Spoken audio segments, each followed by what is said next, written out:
di tengah apatisme dari anak-anak muda untuk masuk ke dunia politik di tahun 2014, saya itu sebenarnya tidak tergambar untuk menjadi anggota DPRD. Selama saya kuliah di Universitas Andalas, saya itu memang berjuang dari nol, kemudian tidak ada terah politik pejabat, kemudian tidak ada pula keluarga yang berasal dari partai politik.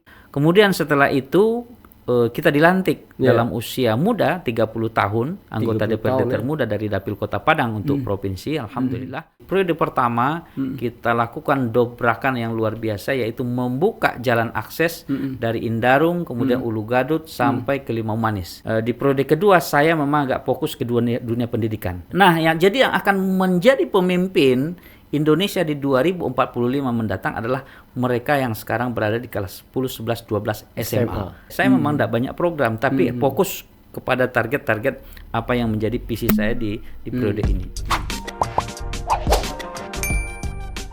Assalamualaikum warahmatullahi wabarakatuh. Waalaikumsalam. Alhamdulillah wa syukurillah. Salam pada Rasulullah Muhammad SAW. Kita mulai dengan baca basmalah. Bismillahirrahmanirrahim. Dusana Podcast, apa kabar hari ini? Mudah-mudahan kita semua dan Dusana Podcast berada dalam kondisi bahagia, tentram, dan mudah-mudahan dalam suasana bersyukur pada Allah Subhanahu wa Ta'ala. Hari ini kita kedatangan tamu yang sangat spesial, tokoh muda, tokoh yang sedang naik daun dan dalam banyak pembicaraan oleh kalangan milenial, terutama di PKS. Muda, gagah, dan kemudian cerdas serta berwibawa. Kita sambut dengan tepuk tangan yang meriah Muhammad Haji Rahmat Saleh. Assalamualaikum. Waalaikumsalam warahmatullahi wabarakatuh. Pak Suryaman. Iya, ini kita mesti memanggil dengan Uda. Ya, ini panggilan Uda Rahmat Saleh.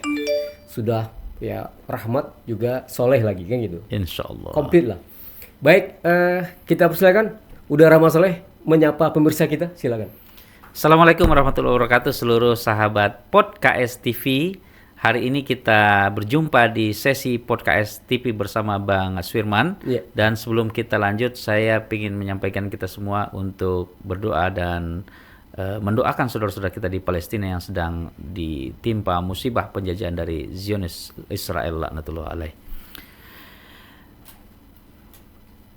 Teman-teman sekalian, hari ini saya datang ke sini insya Allah untuk sedikit berbagi inspirasi bersama sobat-sobat podcast, baik apa yang sudah saya lakukan di DPRD Provinsi maupun pengabdian-pengabdian yang lain.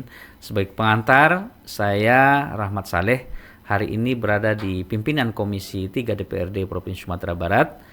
Kemudian di partai sekarang berada di Sekretaris Umum DPW PKS Sumatera Barat untuk menakodai PKS Sumatera Barat mulai dari 2020 yang lalu sampai 2025 yang akan datang. Insya Allah kita bersama-sama pada hari ini menunjukkan kinerja terbaik dan mengorbitkan anak-anak muda untuk memberikan regenerasi kepemimpinan bangsa kita ke depan insya Allah. Baik, mantap, luar biasa. Baik, Uda Rahmat Saleh sebentar lagi akan maju di DPR RI mewakili Dapil 1 Sumbar nanti insya Allah ya. Insya Allah. Baik, Dusana Podcast jangan lupa tonton terus podcast ini dan insya Allah akan mendapatkan, dan jangan lupa memberikan 5 komentar terbaik Anda dan jangan lupa memberikan isi kolom di deskripsi. Sehingga kemudian 5 komentar terbaik akan mendapatkan hadiah dari Uda Rahmat Saleh. Siap. Iya.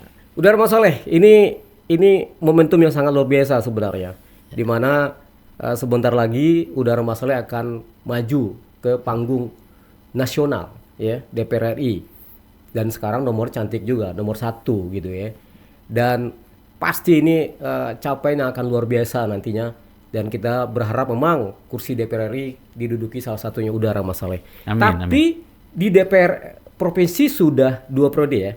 Sudah 2 periode. Sudah 2 periode. Kira-kira boleh kita berbagi sebentar sedikit kepada pemirsa kita bagaimana rekam jejak Uda Rahmat Saleh di DPRD provinsi. Baik, terima kasih Uda Aswirman. Di tengah apatisme dari anak-anak muda untuk masuk ke dunia politik di tahun 2014, saya itu sebenarnya tidak tergambar untuk menjadi anggota DPRD. Karena apa, Bang Sudirman? Selama saya kuliah di Universitas Andalas, saya itu memang berjuang dari nol, kemudian tidak ada terah politik pejabat, kemudian tidak ada pula keluarga yang berasal dari partai politik. Saya hanya mengabdi sebagai garin masjid di Padang sambil melaksanakan kuliah. Kemudian ternyata melihat kesungguhan kita berdakwah, kemudian beraktivitas di partai politik, diawali dari saya aktif di kepemudaan DPW, kemudian juga di bidang kaderisasi, kemudian waktu itu perwakilan Padang saya diusulkan untuk menjadi salah seorang kandidat di 2014, dikasih nomor urut 4. Kemudian setelah itu berbarengan dengan ketua DPW waktu Pak Parhan, ternyata kita alhamdulillah mengalami lompatan yang luar biasa di Kota Padang dari satu kursi di periode 2009 sampai 2014. 2014 alhamdulillah kita dapat kursi dan saya adalah kursi salah satunya. Kemudian setelah itu kita dilantik dalam usia muda 30 tahun, anggota DPRD termuda dari Dapil Kota Padang untuk provinsi, alhamdulillah. Dan kemudian kita dipercaya di beberapa tempat-tempat strategis, mulai dari sekretaris praksi, kemudian setelah itu menjadi pimpinan di beberapa komisi. 2 tahun saya di pimpinan Komisi 2, kemudian setelah itu 2 tahun terakhir saya di pimpinan Komisi 5 DPRD Provinsi Sumatera Barat di periode pertama. Di periode pertama itu, Bang Asfirman, saya mencoba memberikan kontribusi sesuai dengan program-program yang kita perjuangkan. Saya memang di periode pertama fokus kepada kebutuhan mendasar di daerah pemilihan saya. Dan alhamdulillah di periode pertama itu kita coba menjawab kebutuhan-kebutuhan mendasar bagi masyarakat. Di antara beberapa yang fenomenal yang kita lakukan di periode pertama, dulu Bang Sudirman, dari Ulu Gadut ya, itu kan ada di situ Blok B Unan, yang mana notabene yang mengisi komplek itu adalah warga karyawan dan dosen Sivitas Akademika yang berasal dari Universitas Andalas, tapi mereka tinggal di Ulu Gadut.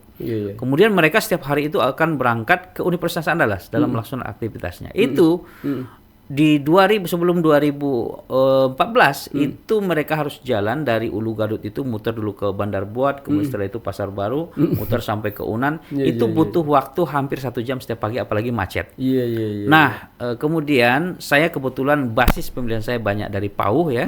Kemudian setelah itu di periode pertama kita lakukan dobrakan yang luar biasa, yaitu membuka jalan akses dari Indarung, kemudian Ulu Gadut sampai ke Limau Manis. Itu kita perjuangkan dari anggaran pokok pikiran kita, dan alhamdulillah jalan itu kitalah pelopornya, sehingga sekarang itu dari Indarung kemudian Ulu Gadut sampai ke Limau Manis hanya makan waktu 7 menit. Dan itu sekarang aksesnya luar biasa.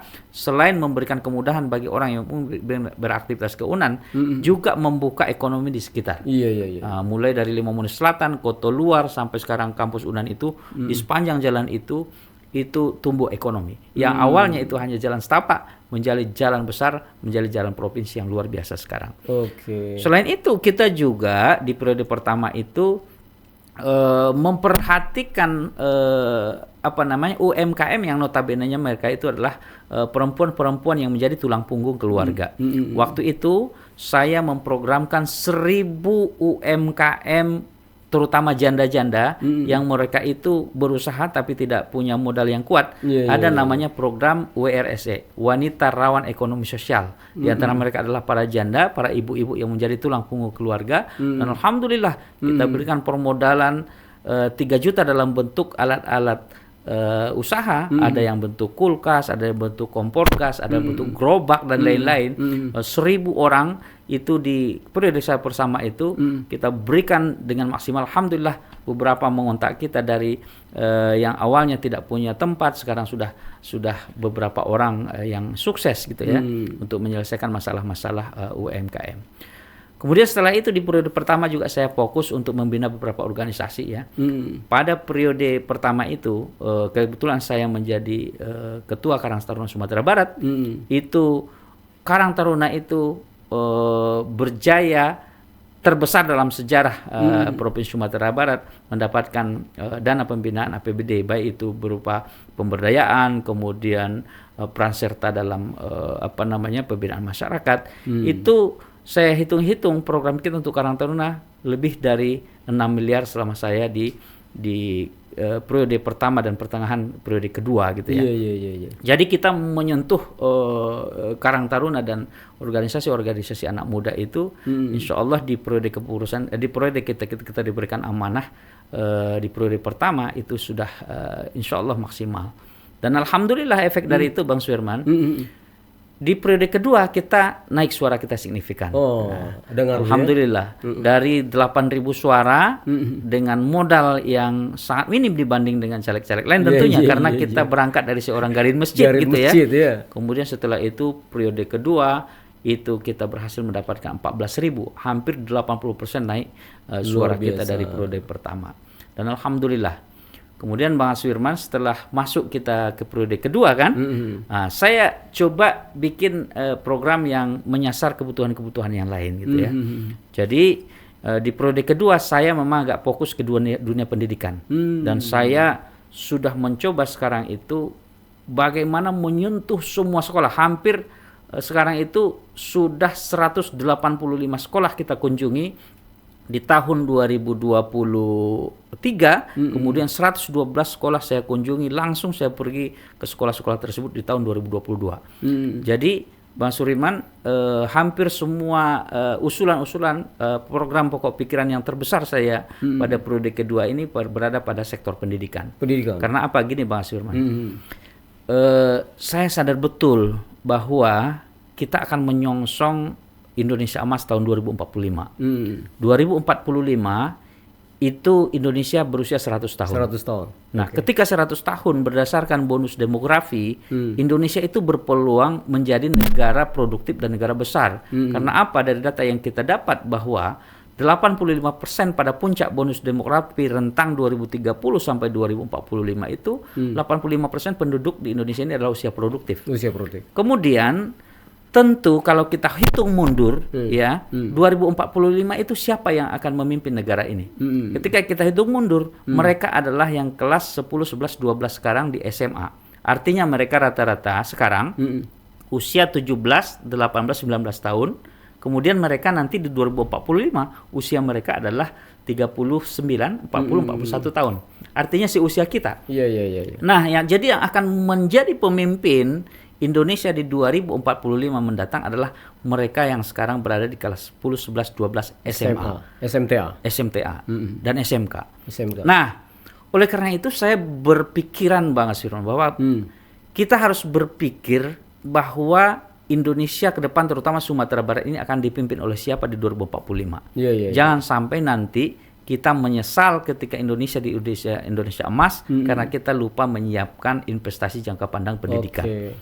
Maka Bang Suirman, di periode 2019-2024 ini Uda Rahmat memang konsen kepada penunjang program-program baik itu fisiknya maupun pemberdayaannya, terutama menyiapkan Indonesia Emas dari anak-anak muda sekarang. Dan Bang Suirman mungkin bisa dicek di program kita ya. Saya memang tidak banyak program, tapi fokus kepada target-target apa yang menjadi visi saya di periode ini. Sekarang kita membangun, kalau di periode pertama saya membangun infrastruktur jalan, kemudian yang lain-lain di daerah pemilihan saya. Di 2019, 2024 ini kita membangun salah satunya adalah infrastruktur bidang pendidikan, yang beberapa itu adalah saya sudah mengalokasikan dana untuk pembangunan GOR SMA 15 Padang 1,5 miliar. Alhamdulillah awalnya SMA 15 itu berada pada pinggiran pinggiran Padang, tapi sekarang itu sudah lengkap infrastrukturnya, termasuk punya aula GOR yang gagah. Ada juga SMA 14 SMA 14 Padang itu di Indarung sana. Mereka masalah yang didapatkan setiap tahun itu adalah tidak tertampungnya anak nagari untuk sekolah di SMA 14. Karena apa? Keterbatasan lokal, sementara zonasi diterapkan. Maka yang saya lakukan adalah membangun kelas baru, kemudian kita bangun 2 kelas baru di situ. Akhirnya apa? Alhamdulillah tahun PPDB 2021-2022 tidak ada masalah daya tampung di SMA 14. Itu artinya apa? Kita memang hari ini terutama saya baik secara infrastrukturnya itu fokus kepada dunia pendidikan. Yang lebih menariknya Bang Firman, saya itu sekarang bertemu dengan seluruh kelas 12 di 185 sekolah. Untuk apa? Yang pertama untuk menyampaikan kepada mereka bahwa mereka punya frame berpikir, kemudian mempunyai gambaran bahwa mereka lah pemimpin yang akan memimpin Indonesia Emas 2045. Dan kita temui mereka, kita sapa satu-satu, kemudian setelah itu kita ajak mereka berpikir bahwa mereka harus menyiapkan diri untuk menyambut itu, mulai dari sekolah air mata sampai sekolah mata air. Mas Firman, dalam forum ini saya ingin menyampaikan bahwa kita jangan sampai terpukau melihat sekolah-sekolah yang maju di perkotaan. Karena apa? Ternyata begitu banyak hal-hal yang harus menjadi program pemerintah, terutama provinsi yang membidangi SMA dan SMK itu, yang itu tidak tersentuh di daerah-daerah. Betul. Kalau saya kategorikan Bang Sunan, sekolah SMA SMK ini ada dua kategori. Yang pertama adalah sekolah air mata, yang kedua sekolah mata air. Nah, sekolah air mata ini teman-teman podcast yang berbahagia, saya ingin sampaikan bahwa ketika kita melihat di kota-kota, mereka mungkin sudah penuh dengan fasilitas. Siswanya banyak. Karena apa? Jumlah siswa akan berbanding dengan dana yang mereka dapatkan. Baik dana bos, dana yang lain-lain, dana komite, dan lain-lain. Maka ketika mereka berada di pusat kota, kemudian akses mudah, kemudian orang tuanya rata-rata berpenghasilan menengah ke atas, itu adalah sekolah mata air yang kepala sekolahnya bisa tersenyum, beberapa program pendidikan bisa jalan, kemudian gampang menggunakan semua sumber daya untuk menciptakan siswa yang berkualitas. Tapi jangan lupa, sebagian besar sekolah kita berada di pinggiran. Saya menjumpai Bang Firman, itu sekolah mata air, air mata. Taruhlah saya ceritakan satu inspirasi nih Bang Firman, dan itu menjadi program dan insya Allah kita sudah berbuat di situ. Ya, ada satu nama sekolah di SMA 9 Solok Selatan. SMA 9 Solok Selatan itu berada di Muaro Labu pinggiran. Berangkat ke sana menyeberangi sungai dulu, kemudian setelah itu lewat hutan, kemudian berada di tengah-tengah hutan sekolah itu. Tidak bisa langsung mobil nih ya? Mobil bisa. Mobil bisa. Tapi mereka di kejauhan dari pusat keramaian. Kemudian setelah saya datang ke situ 2022 kemarin Mas Yohan, coba bayangkan yang saya temui adalah ada 12 orang guru ASN ditambah honorer, kemudian tapi siswa kelas 12-nya hanya 4 orang. 4 orang. Coba bayangkan, lokalnya banyak, kemudian setelah muridnya 4 orang, berada di tengah hutan, seperti apa kondisi proses belajar mengajar yang dilakukan di situ. Waktu itu sebelum saya datang ke sana, udah datang dari Dinas Pendidikan untuk mengusulkan ada 2 opsi. Pertama dibuat SMK atau itu ditutup. Ternyata SMK tidak memungkinkan karena luas lahan terbatas. Maka waktu itu opsinya salah satunya adalah dilakukan untuk rekomendasi penutupan sekolah. Tutup. Tidak ada saya datang siswa. ke sana karena tidak ada siswa. Saya datang ke sana, kemudian ternyata saya temui siswa kelas 12 hanya 4 orang yang akan saya temui. Saya kumpulkan guru, kemudian saya diskusi dari hati ke hati dengan mereka. Saya tanyakan, saya tantang. Bapak Ibu, mau enggak saya tantang? Apa tantangannya? Saya akan jamin sekolah ini tidak ditutup.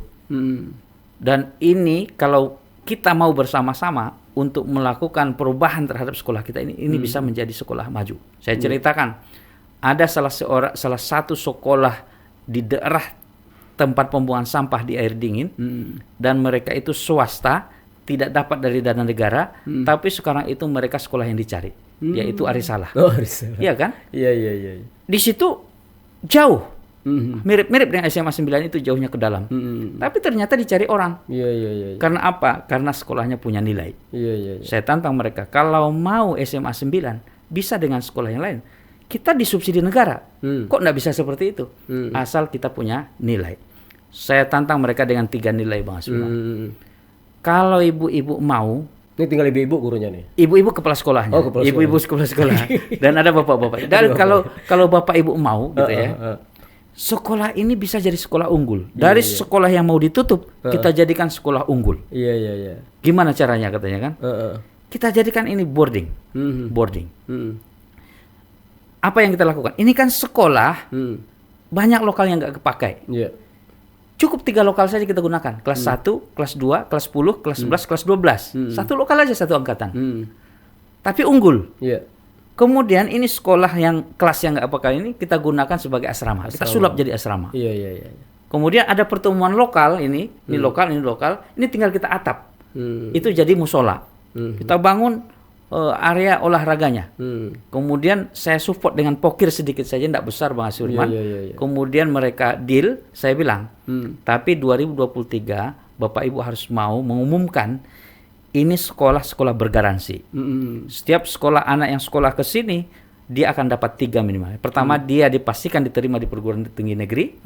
Kemudian yang kedua bisa berbahasa 1 internasional. Kemudian yang ketiga tahfiz. Dan ini boarding. Iya.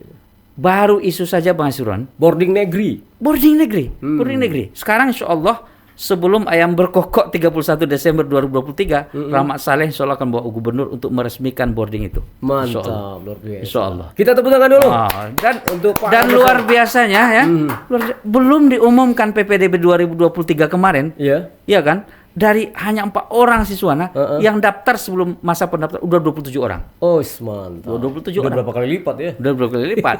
Nah, artinya apa Mas Siswana? Saya ingin menekankan bahwa pendidikan kita ini tidak bisa diteropong dari jauh. Iya, betul. Maka kita harus turun langsung ke bawah, lihat betul apa masalah mereka, kemudian disitulah muncul solusi. Iya. Saya keliling Bang Aswirman ke semua sekolah yang ada. Dan jangan dianggap antar sekolah itu dekat. Dari SMA 7 Solok Selatan ke SMA 8 Solok Selatan itu ya. Itu Bang Aswirman, kita harus menempuh ratusan hektar kebun sawit tanpa jalan aspal. 2 jam kita berjalan baru ketemu aspal. Dari jarak sekolah, satu sekolah ke sekolah lain dalam 1 kabupaten. Iya. Itu tantangannya luar biasa, ndak sembarangan. Bagi orang yang hatinya tidak di dunia pendidikan, mohon maaf, itu kalau mengandalkan SPP di perjalanan dinas nggak masuk. Tapi pendidikan ini penting kita kelola. Kita harus turun langsung ke bawah, melihat realita yang ada, memberikan sentuhan bertemu dengan siswa untuk apa? Agar mereka punya visi Indonesia emas, bahwa kepemimpinan mereka lah insya Allah di 2045.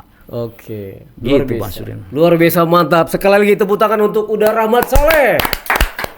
Jadi ini menarik ya, ini cerita yang mungkin jarang diungkap. Ya, kalaupun dibuat edisi dalam tulisan kadang-kadang kepanjangan gitu. Tapi podcast ini membuat kita terbuka mata kita. Yang dilakukan Uda Rahmat ini luar biasa, ya kan? Baru 2 periode, tapi sudah kelihatan hasilnya yang luar biasa. Karena ada visi yang jelas, ya kan? Dari sekolah cuma 4 orang, kemudian sudah sekarang mendaftar 27 orang. Ini mungkin baru 1 boarding school dalam konteks SMA negeri gitu kan? Mungkin akan jadi sekolah percontohan. Ini luar biasa. Ini prestasi sebenarnya, tapi publik tidak banyak tahu. Dan Dusana Podcast mengetahui ini dari meja podcast kita. Oke, baik. Jadi baru 2 periode tapi pekerjaan sudah luar biasa. Sekarang akan menatap ke Senayan, DPRD provinsi pusat, DPR RI. Nah, artinya akan melangkah ke tingkat nasional. Kira-kira apalagi nih, ya kan, yang dibawa ke pusat nantinya? Apa dari Sumatera Barat ini, ya kan, yang ketika kemudian Uda Rahmat Saleh duduk di DPR RI, apa kemungkinan yang akan diperjuangkan untuk Sumatera Barat di pusat, terutama mungkin juga di bidang pendidikan? Silakan. Jadi begini Bang Suran. Sumatera Barat ini secara alam indah sekali. Indah sekali. Betul. Ya. Saya keliling dari sekolah ke sekolah, kemudian dari kabupaten ke kabupaten, itu keindahan Sumatera Barat ini membuat lelah kita itu hilang ketika bersentuhan langsung dengan alam. Tapi ini ada tapinya, ya kan? Sumatera Barat ini berada di yang berbatasan langsung dengan lautan ke sana itu, Samudra Hindia.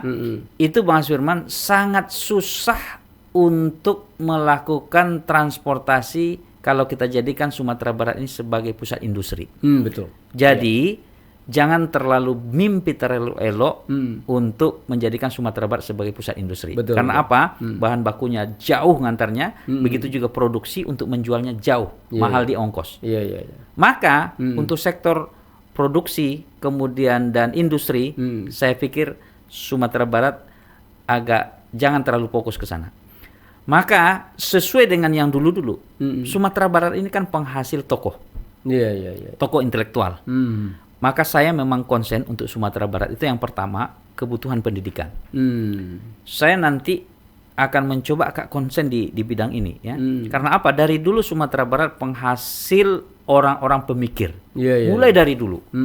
Maka kita harus fokus ke kelebihan kita di Sumatera Barat.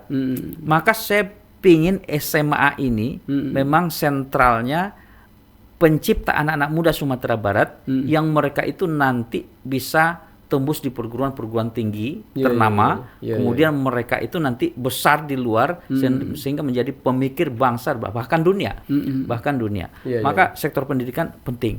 Yang kedua permasalahannya adalah Sumatera Barat ini tipe pengusaha, panggaleh, pedagang. Maka salah satu sektor SMK ini harus kita fokuskan agar memberikan frame kepada mereka bahwa mereka sekolah di SMK untuk kerja kemudian untuk jadi pengusaha. Mereka nanti akan besar kemudian menjadi pengusaha-pengusaha di luar. Artinya budaya kita di surau dan paikarantau itu memang cocok sekali untuk Sumatera Barat.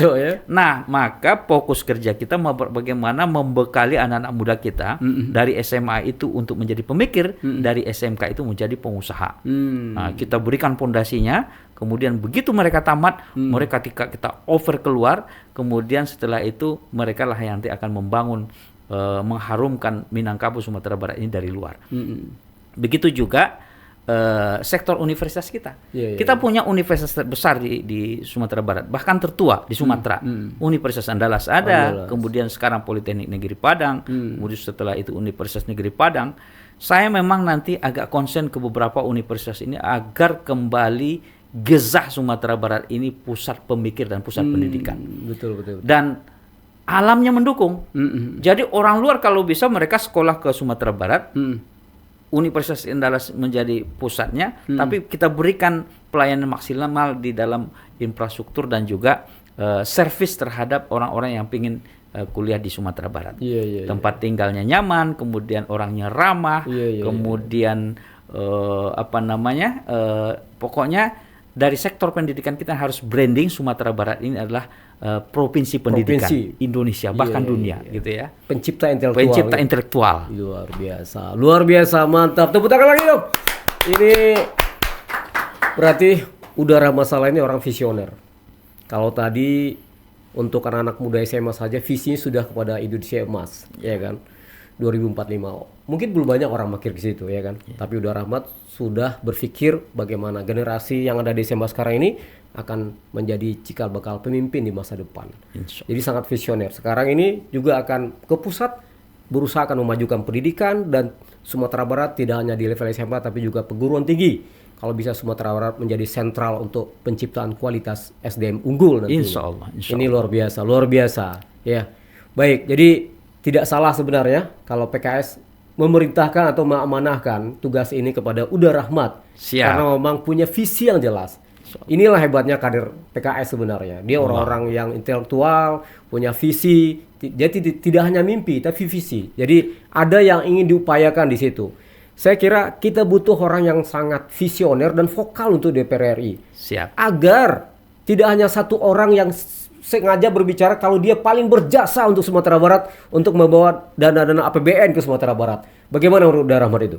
Ya, jadi apa beda eksekutif dengan legislatif? Sesuai namanya, parlemen itu memang mereka itu diminta untuk berbicara. Tentu berbicara itu bukan hanya sekedar berbicara gitu. Ya, tapi berbicara kita punya visi, punya arah yang jelas, punya data, kemudian memahami substansi yang dibicarakan. Jangan sampai berbicara hanya sekedar berbicara. Kadang-kadang yang dilakukan tidak substantif, tapi itu keluar-keluarnya kemana-mana gitu. Tapi kita pingin itu pembicaraan yang substantif, pembicaraan berupa ide, gagasan, kemudian ada hal-hal yang nilai yang keluar dari setiap pembicaraan kita. Dan tentu kita insya Allah dengan beberapa pengalaman kita sekarang 10 tahun di DPRD provinsi, mudah-mudahan ini modal dasar bagi kita insya Allah untuk membicarakan ide brilian yang lebih luas untuk kesejahteraan bangsa Indonesia. Kita mulai dari Sumatera Barat insya Allah. Iya.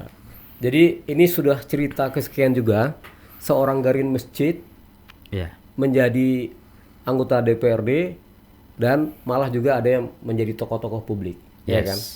Artinya ternyata orang di Garin Masjid itu bukan orang kaleng-kaleng rupanya, geng. Tapi orang-orang hebat yang kemudian menjadi berkah karena di masjidnya, gitu kan. Amin. Boleh cerita sedikit Garin Masjid ini? Ya, jadi di beberapa momen juga saya memberikan inspirasi kepada teman-teman di sekolah gitu ya, kemudian adik-adik Uda Rahmat yang di SMA ya, bahwa untuk jadi sukses, taruhlah misalnya ada secuil sedikit kesuksesan yang berada pada diri saya ingin sampaikan ke seluruh pelosok bahwa setiap orang itu punya kesempatan untuk sukses gitu ya. Betul. Asal apa? Asal ada kemauan yang dalam di dalam hatinya untuk sukses. Betul. Nah, saya Bang Aswirman, ketika kuliah itu memang itu dengan penuh keterbatasan. Maka saya harus kuliah itu dengan dana mandiri sambil bekerja. Nah, maka saya mencari tempat yang gratis, yaitu tinggal jadi primus pria musola gitu ya, pria musaji. Kemudian dengan di situ kita alhamdulillah dari segi tempat tinggal sudah gratis, kemudian makan setiap malam diantar sama jemaah gitu ya. Dan yang luar biasanya Bang Surman, Garin Masjid lah yang memberikan pendidikan secara alami terhadap kepribadian saya. Kenapa? Ketika kita tinggal di masjid, yang pertama adalah terkontrol terhadap perilaku kita. Karena apa? Kita tinggal di rumah Allah, tidak boleh main-main. Betul. Kemudian yang kedua, kita itu pasti disorot oleh orang ramai. Iya kan? Karena apa? Label tukang azan berada sama kita, label imam berada sama kita, maka berpikir dua kali untuk mengeluarkan kata-kata yang tidak berguna, misalnya yang menyakiti hati orang, atau mohon maaf melakukan sesuatu maksiat. Sekarang kan kita lihat, mohon maaf, ada pemimpin, lurah, dia itu mabuk, kemudian setelah itu berpelukan dengan biduan, auzubillahi min dzalik, atau macam-macam. Ketika kita tinggal di masjid, tentu ini menjadi beban bagi kita. Ini Ustadz Rahmat tukang azan di masjid ini, kemudian ternyata gandengan sama yang bukan mahram. Kita berpikir, iya kan? Atau Ustadz Rahmat misalnya dia seorang imam memimpin sholat, kemudian kedapatan sedang duduk di tempat-tempat yang kurang bagus gitu ya. Maka label itu ketika kita jadi Garin Masjid itu langsung mengontrol kita, kemudian memberikan sesuatu perlindungan secara moral, sehingga kita itu mengontrol dalam setiap perkataan, setiap perbuatan, betul. Setiap kebijakan, dan itulah yang mendarah daging selama 5 tahun saya ditempa di tempat itu memberikan tarbiyah kepribadian dalam kepemimpinan, kemudian cara komunikasi, kemudian berbicara di depan publik. Pokoknya Garin Masjid itu salah satu universitas bagi saya dalam memimpin, dalam menciptakan leadership dan kepemimpinan dalam diri pribadi saya. Apalagi kalau Garin Masjidnya ganteng kan gitu kan. Mungkin tidak sekali seminggu, makan datang tiap hari. Tiap hari. Bahkan Pak Sulman ketika ngantar ngantar makanan itu jemaah masjid itu bilang berbisik. Ustaz, ini nanti kalau udah tamat sama anak saya gitu.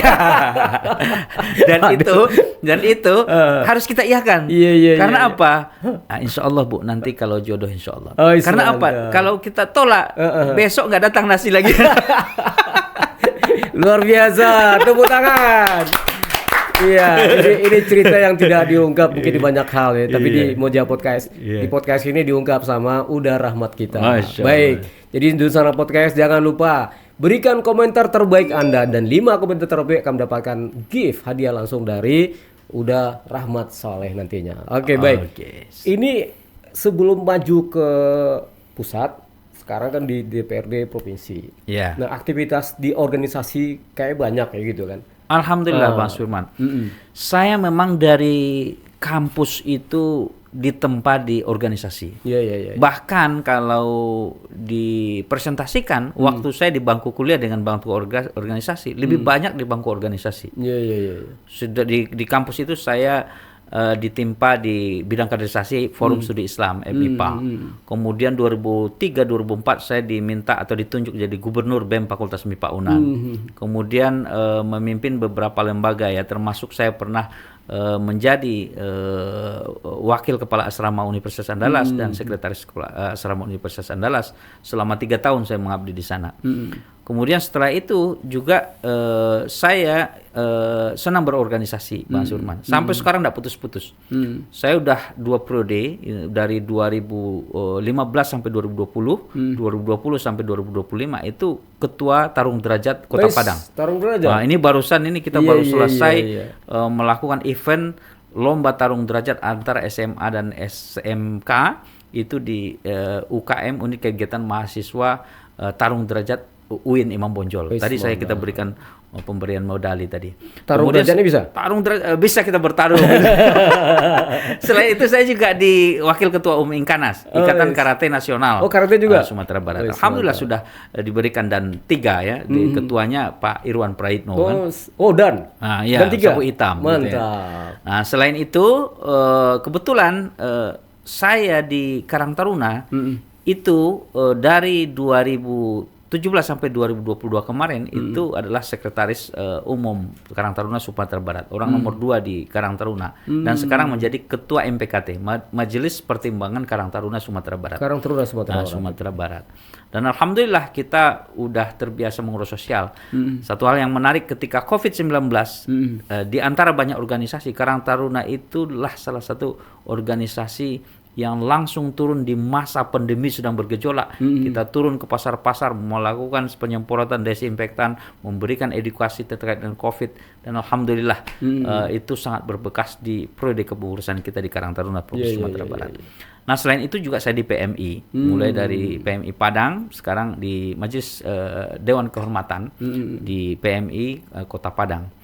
Nah, selain itu di berbagai organisasi lain ya, ada juga aktif di di Forum Bela Negara, kemudian di beberapa organisasi lain. Dan khusus sekarang memang Bang Firman, energi saya lagi fokus di partai.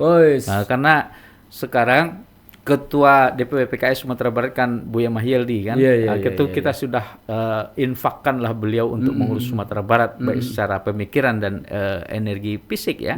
Maka tentu sebagai sekretaris umum di partai ini adalah dapurnya partai. Betul. Maka sebelum semuanya dihidangkan ke halayak ramai, semua kebijakan, kemudian program, kemudian hal-hal yang terkait dengan keputusan partai kita godok dulu di dapur sekretariat, baru itu kita suguhkan keluar, dan itu membutuhkan energi yang besar, kemudian juga menjadi label bagi kebijakan gitu ya. Kalau hidangan kita itu yang dihidangkan di luar itu enak, maka Sekum dapat nama lah kan.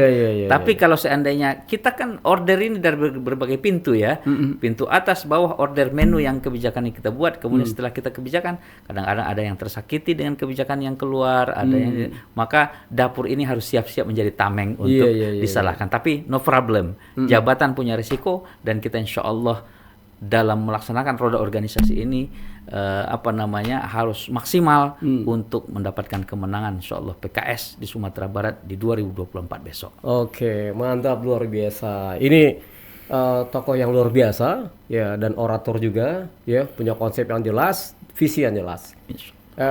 Satu hal yang saya mau tanya satu lagi adalah saya yakin ada visi yang juga lebih jauh yang mungkin ya udah Rahmat pikirkan, tapi realita yang ada hari ini adalah misal di Kota Padang, secara sejarah itu sudah mengantarkan Buya menjadi gubernur, ya kan? Artinya Buya menjadi gubernur karena posisi wali kota di Padang. Ya.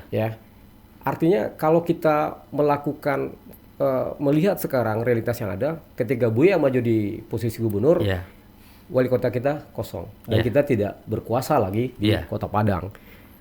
posisi wakil wali kota sebenarnya sangat strategis, hanya saja tidak kita dapatkan. Jadi kita harus bertarung dari awal untuk posisi kota Padang, wali kota Padang. Nah, sehingga pertarungan ini akan mulai dari nol lagi. Dan sejarah sudah mencatat wali kota bisa menjadi gubernur. Sementara kita tidak di posisi apa-apa untuk wali kota dan wakil wali kota sekarang.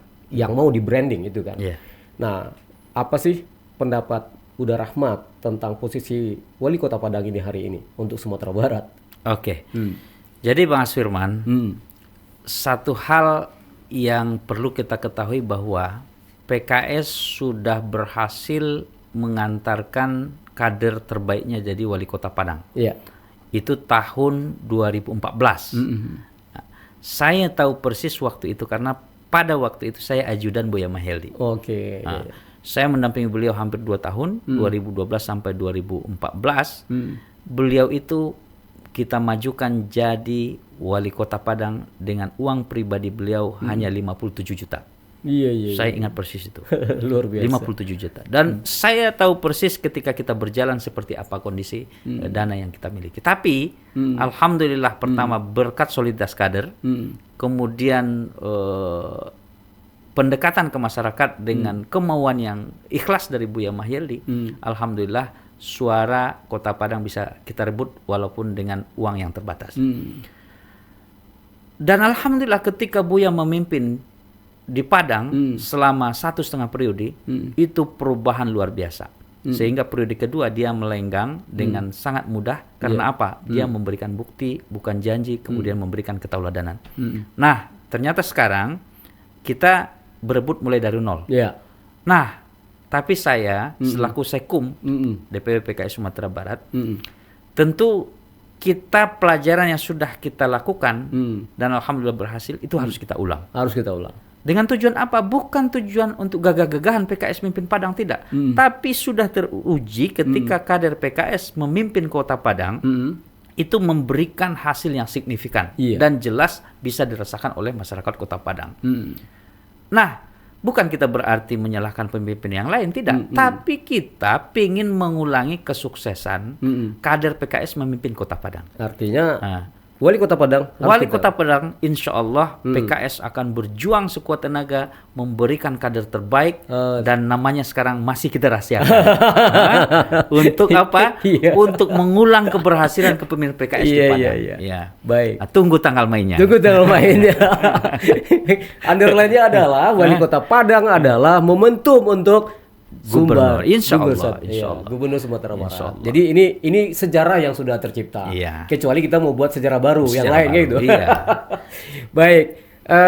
Jadi ini menarik ya. Jadi sudah kita baca juga visi politiknya, dan saya kira kita mesti banyak waktu nih untuk bicara panjang lebar. Tapi saya yakin Uda Rahmat punya keterbatasan waktu untuk kita. Mungkin ada waktu lain kita sambung podcast kita. Karena banyak cerita yang menginspirasi dan narasi panjangnya gitu kan. Jadi untuk hari ini mungkin kita akan akhiri podcast. Tapi sebelum kita akhiri, boleh silakan disapa dulu, disampaikan pesan-pesan untuk Dusana Podcast kita. Sahabat podcast semua dan teman-teman sekalian seluruh Sumatera Barat dan Indonesia, Uda Rahmat ingin menyampaikan bahwa Indonesia ini butuh perubahan. Sekali lagi Indonesia butuh perubahan.